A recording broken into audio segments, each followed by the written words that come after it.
Hi, I'm Robert F. Kennedy Jr., your HHS secretary. You know, addiction typically affects about 10% of any population, but it becomes a national crisis when the addictive substance suddenly becomes available. And today we are facing a new addiction crisis because of the availability of synthetic kratom, which is also called gas station heroin.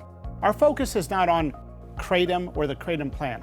Our concern is with the synthetic concentrated byproduct. It goes by several names. We call it 7-OH as the collective term.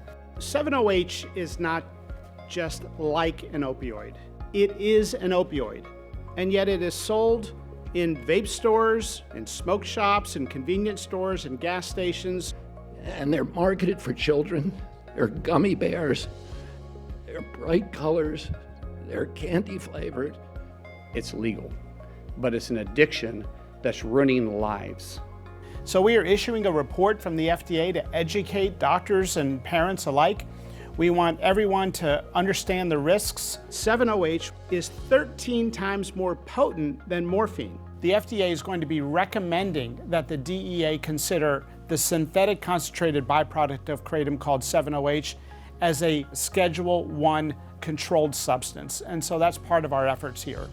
Marty, Mr. Secretary, thank you so much for doing this, because it also puts Congress on notice too, right? We're not only educating the public, but you're educating Congress about 7-OH. Fortunately, we have a secretary that understands addiction, and you're willing to stand up and actually take this on.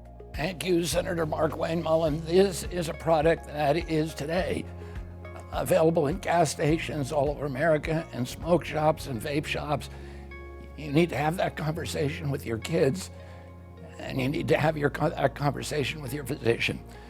Thank you all very much. Produced by the U.S. Department of Health and Human Services.